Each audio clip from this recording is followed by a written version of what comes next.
तो भाई जो आज का वीडियो होने वाला है वो होगा पाकिस्तान के बारे में थोड़ा बात की जाएगी और आईपीएल के बारे में थोड़ा बात की जाएगी कि अ, हैदराबाद ने आरसीबी को लेकर क्या कहा है। उसके बाद विराट को लेकर क्या कहा, आरसीबी को लेकर वो हैदराबाद के जो ताबड़तोड़ बल्लेबाज हमारे अभिषेक शर्मा जी ने क्या क्या सारी चीज़ें हम आप लोग बात करने वाले। उसके पहले थोड़ा हम पाकिस्तान पे बात करते हैं, क्योंकि बिना पाकिस्तान के भाई अपना भोजन नहीं हजम होता। पाकिस्तान को लपेटने में तो मुझे अब बहुत ही मज़ा आता है।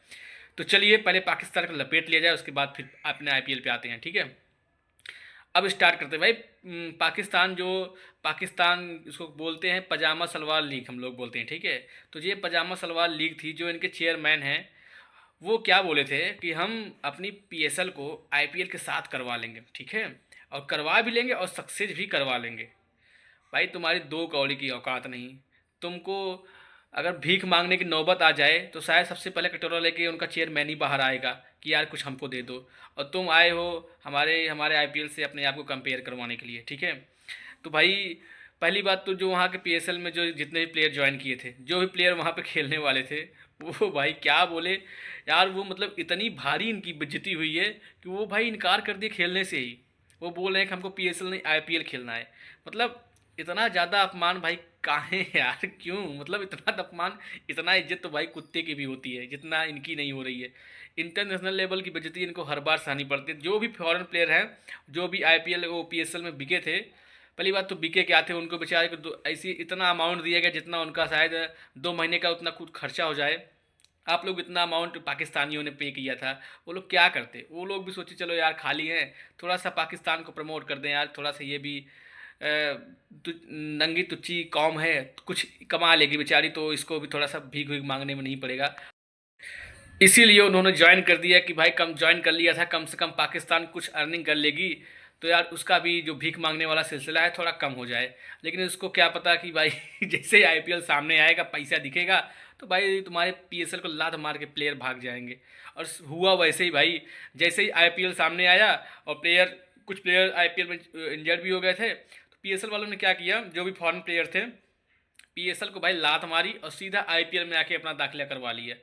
अब पीएसएल वाले वहाँ की जो है नकवी साहब चेयरमैन हैं, उनका उनका बयान भी सुनो। अपनी औकात नहीं देख रहे हैं, उनका बयान पहले सुनो। बोल रहे हैं कि भाई जो जो प्लेयर पीएसएल में इस बार नहीं खेल रहा है और ज्वाइन नहीं कर रहा है, उसको अगले 1 साल तक बैन कर देंगे। अबे दलित इंसान, तुच्छ इंसान, तुम्हारे पास है क्या? तुम्हारे पास वो लोग खेलने आएंगे?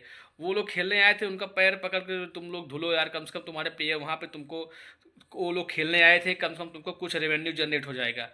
तुम उनको क्या दोगे जो उतना उनका खर्चा भाई? तो हम हमें तो पाकिस्तानियों के बारे में सोच कर, उनको देख कर हंसी आती है यार। कि मतलब उनके पास मतलब न खाने को, न पहनने को, न कोई दिमाग यूज करने का कोई कुछ है। मतलब कुछ भी ऐसा कुछ चीज़ है नहीं, यूनिक चीज़ जिससे कि सामने वाला उनकी इज्जत कर सके। उसके बाद वो लोग ना पता नहीं किस बात का उनके एटीट्यूड भरा हुआ है। कहते नहीं है कि एक दलित इंसान को हमेशा दुरदुराते रहो, दुरदुराते रहो, लेकिन वो कुत्ते की तरह फिर भी आपके पीछे लगा रहे और अपने आप को दिखाता रहे। वही हाल इन पाकिस्तानियों का है। औकात एक पैसे की नहीं है, बात बड़ी बोली इतनी बड़ी बड़ी बातें हैं।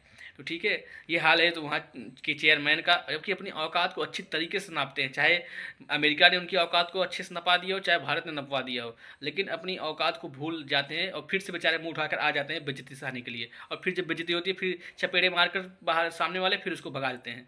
यही हाल पाकिस्तानी बड़े चौड़े हो रहे थे कि भाई पीएसएल हो रही है, बड़े बड़े प्लेयर आ रहे हैं, रिटायरमेंट प्लेयर को बड़े बड़े प्लेयर बोल रहे थे, और रिटायर वाले प्लेयर भी लात मार के आईपीएल ज्वाइन कर रहे हैं।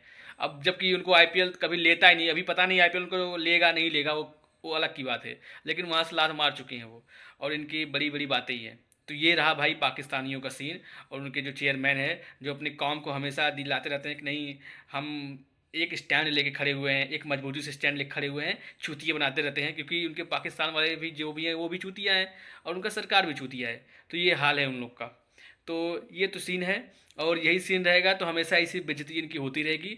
और पहली बात तो कोई इज्जत तो है नहीं यार, फिर क्या इनके बारे में बात करना। चलिए आते हैं अपने आईपीएल पे। तो भाई जो आईपीएल का जो पहला मुकाबला होने वाला है वो आरसीबी बनाम हैदराबाद है। जैसे कि आप लोग शेड्यूल में जानते होंगे, नहीं जानते तो आप लोग मेरे चैनल को विजिट कर लीजिए, उस पर मैंने सब बताया हुआ है। उसमें भाई अभी देखिए आईपीएल स्टार्ट हुआ नहीं कि कंट्रोवर्सी चालू हो गई है। अभी कुछ दिन पहले डेविड वार्नर ने लॉलीपॉप लेकर वो चिढ़ाया था आरसीबी को, लॉलीपॉप भी बोला जाता है ना, तो चिढ़ाया था आरसीबी को, मतलब टोन मारे थे। उसके बाद कुछ दिन बाद केकेआर ने भी वही हाल किया था, आरसीबी को ऊपर को टोन से कसा था। अब भाई आ चुके हैं अपने सनराइजर हैदराबाद वाले, और उनमें से कौन, अभिषेक शर्मा। अभिषेक शर्मा ने तो भाई साफ साफ बोल दिया है। वो लोग तो थोड़ा सा इनडायरेक्टली चिढ़ा रहे थे, मतलब टोन कस रहे थे आरसीबी को, लेकिन अभिषेक ने तो भाई साफ साफ बोल दिया है। उसने कहा है कि जो भाई हमारे ट्रेविस हेड टुल्ला साहब हैं, अरे टुल्ला साहब हम बोले वो नहीं बोले, जो ट्रेविस हेड हैं वो भाई आरसीबी को, जब भी आरसीबी उनके सामने आती है तो उनको चपेड़े मारते हैं ट्रेविस हेड साहब। हेड उनको इतना मारते हैं, इतना मारते हैं कि उनकी धज्जियाँ उड़ा देते हैं आरसीबी की। आरसीबी पूरा मैच से बाहर ही हो जाता है। तो इस बार ट्रेविस हेड इस बार भी कुछ ऐसा ही करने वाले हैं, और इस बार हम लोग फिर से आरसीबी की धज्जियाँ उड़ाने के लिए सामने आ रहे हैं, और पहले मैच से इनको बाहर करेंगे। तो भाई ये था अभिषेक शर्मा जो बोले आरसीबी के बारे में। और भाई जबकि देखा जाए तो भाई अभिषेक शर्मा की बातें सही हैं, ट्रेविस हेड जब भी आता है आरसीबी के सामने मारता है बहुत है, लेकिन भाई आरसीबी के पास भी अच्छे अच्छे प्लेयर हैं। ऐसा नहीं है कि आप हर बार ये चीज़ कर लोगे, क्योंकि वहाँ पे अच्छे बॉलर्स भी हैं, चाहे डफ़ी हो जाए, डफ़ी अभी ऐड हुए हैं, और भुवनेश्वर कुमार हैं। अगर हेजलवुड खेल गए तो भाई बात ही अलग है, उनकी अलग और भी लेवल की बॉलिंग हो जाएगी। देखिए आरसीबी है चैंपियन, तो इसलिए हर टीम उन पे टोन कस रही है, क्योंकि चैंपियन के ऊपर ही टोन कसा जाता है। तो पहला उन लोग का सीन है कि आरसीबी को हरा के बाहर करो, तो इसलिए सब आरसीबी के ऊपर ही टोन कस रहे हैं। जबकि आरसीबी इतनी वीक है नहीं जितना लोग सोच रहे हैं। भाई आरसीबी में एक से बढ़कर एक प्लेयर हैं, और हैदराबाद तो भाई बैटिंग के मामले में बहुत तगड़ी टीम है भाई हैदराबाद। चाहे ईशान किशन कितने तगड़ी फॉर्म में, रिसेंट में आपने देखा ही ईशान किशन की फॉर्म कितनी तगड़ी लगी हुई है वर्ल्ड कप में। उसके बाद अभिषेक शर्मा को तो सभी जानते हैं भाई, जिस दिन अभिषेक शर्मा का दिन हुआ उस दिन भाई मैच से ही अगली टीम बाहर हो जाएगी, कितना तगड़ा अभिषेक शर्मा खेलते हैं। उसके बाद ट्रेविस हेड भाई अपने आप में एक तूफान, जो कि सभी टुल्लों का सरदार कहे जाते हैं ट्रेविस हेड। जब अगर टिक गए भाई तो फिर सोच लीजिए सामने वाली टीम का क्या हाल होगा। सोचिए 3 तिगाड़ा ये हो गए। उसके बाद जो बच्चे खुश हैं उसमें से भाई सबसे बड़े महादानव कहे जाने वाले कौन, हेनरिक क्लासन।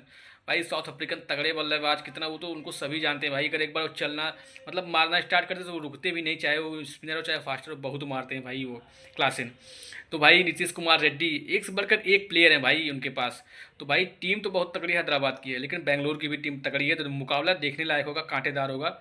और आप लोग प्लीज़ चैनल पर नए हो तो प्लीज़ सब्सक्राइब कर लीजिए, और कमेंट करके बताइए कि आपको जो दोनों टीमों में कौन टीम जीतने वाली है और टीम मजबूत कौन सी है। आप लोग कमेंट करिए और शेयर कर दीजिए और सब्सक्राइब भी कर दीजिए। मिलते हैं नेक्स्ट वीडियो में। जय श्री राम।